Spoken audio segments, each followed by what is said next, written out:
श्रीलक्ष्म्यष्टोत्तरशतनामस्तोत्रम्। देव्युवाच देवदेव महादेव त्रिकालज्ञमहेश्वर करुणाकर देवेश भक्तानुग्रहकारक अष्टोत्तरशतम् लक्ष्म्याः श्रोतुमिच्छामि तत्त्वतः। ईश्वर उवाच देवि साधु महाभागे महाभाग्यप्रदायकम् सर्वैश्वर्यकरम् पुण्यम् सर्वपापप्रणाशनम् सर्वदारिद्र्यशमनम् श्रवणाद्भुक्तिमुक्तिदम् राजवश्यकरम् दिव्यम् गुह्याद्गुह्यतरम् परम् दुर्लभम् सर्वदेवानाम् चतुष्षष्टिकलास्पदम् पद्मादीनाम् वरान्तानाम् निधीनाम् नित्यदायकम्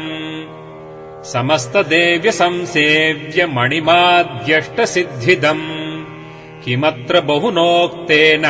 देवी प्रत्यक्षदायकम् तव प्रीत्याद्य वक्ष्यामि समाहितमना शृणु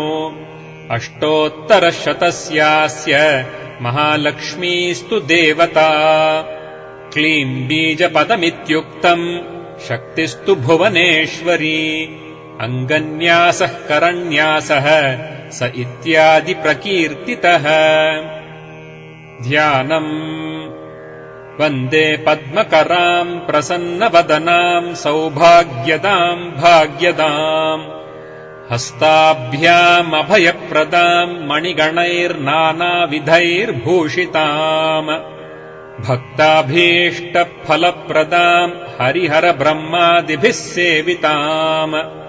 पार्श्वे पङ्कजशङ्खपद्मनिधिभिर्युक्ताम् सदा शक्तिभिः सरसिजनयने सरोजहस्ते धवलतराम् शुकगन्धमाल्यशोभे भगवति हरिवल्लभे मनोज्ञे त्रिभुवनभूतिकरि प्रसीद मह्यम् प्रकृतिम् विकृतिम् विद्याम् सर्वभूतहितप्रदाम् श्रद्धाम् विभूतिम् सुरभिम् नमामि परमात्मिकाम् वाचम् पद्मालयाम् पद्माम् शुचिम् स्वाहाम् स्वधाम् सुधाम् धन्याम् हिरण्मयीम् लक्ष्मीम् नित्यपुष्टाम् विभावरीम् अदितिम् च दितिम् दीप्ताम् वसुधाम् वसुधारिणीम् नमामि कमलाम् कान्ताम् क्षमाम् क्षीरोदसम्भवाम् अनुग्रहप्रदाम् बुद्धिमनघाम् हरिवल्लभाम् अशोकाममृताम् दीप्ताम् लोकशोकविनाशिनीम् नमामि धर्मनिलयाम् करुणाम् लोकमातरम् पद्मप्रियाम् पद्महस्ताम् पद्माक्षीम् पद्मसुन्दरीम् पद्मोद्भवाम् पद्ममुखीम् पद्मनाभप्रियाम् रमाम् पद्ममालाधराम् देवीम् पद्मिनीम् पद्मगन्धिनीम् पुण्यगन्धाम् सुप्रसन्नाम् प्रसादाभिमुखीम् प्रभाम्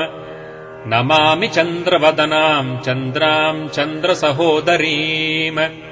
चतुर्भुजाम् चन्द्ररूपाम् इन्दिराम् इन्दुशीतलाम् आह्लादजननीम् पुष्टिम् शिवाम् शिवकरीम् सतीम् विमलाम् विश्वजननीम् तुष्टिम् दारिद्र्यनाशिनीम् प्रीतिपुष्करिणीम् शान्ताम् शुक्लमाल्याम् वराम् श्रियम् भास्करीम् बिल्वनिलयाम् वरारोहाम् यशस्विनीम् वसुन्धरामुदाराङ्गाम् हरिणीम् हेममालिनीम् धनधान्यकरीम् सिद्धिम् स्त्रैणसौम्याम् शुभप्रदाम् नृपवेश्मगतानन्दाम् वरलक्ष्मीम् वसुप्रदाम् शुभाम् हिरण्यप्राकाराम् समुद्रतनयाम् जयाम् नमामि मङ्गलाम् देवीम् विष्णुवक्षस्थलस्थिताम् विष्णुपत्नीम् प्रसन्नाक्षीम् नारायणसमाश्रिताम् दारिद्र्यध्वंसिनीम् देवीम् सर्वोपद्रववारिणीम् नवदुर्गाम् महाकाळीम् ब्रह्मविष्णुशिवात्मिकाम् त्रिकालज्ञानसम्पन्नाम् नमामि भुवनेश्वरीम् लक्ष्मीम् क्षीरसमुद्रराजतनयाम् श्रीरङ्गधामेश्वरीम् दासीभूतसमस्तदेववनिताम् लोकैकदीपाङ्कुराम् श्रीमन्मन्दकटाक्षलब्धविभवब्रह्मेन्द्रगङ्गाधराम् त्वाम् त्रैलोक्यकुटुम्बिनीम् सरसिजाम् वन्दे मुकुन्दप्रियाम् मातर्नमामि कमले कमलायताक्षी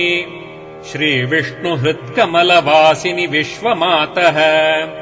क्षीरोदजे कमलकोमलगर्भगौरी लक्ष्मीप्रसीद सततम् नमताम् शरण्ये त्रिकालम् यो जपेद्विद्वान् षण्मासम् विजितेन्द्रियः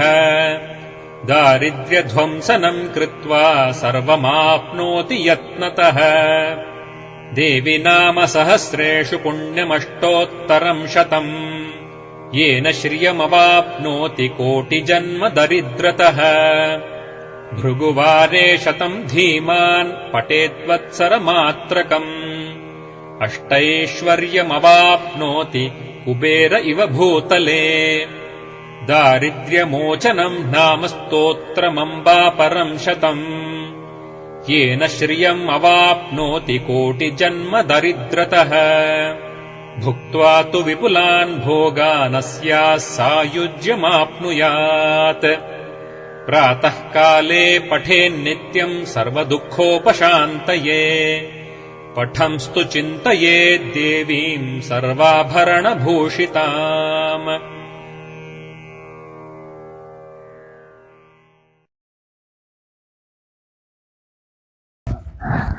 మీకు మా వీడియోలు నచ్చినట్టయితే మా ఛానల్ని సబ్స్క్రైబ్ చేసుకోండి.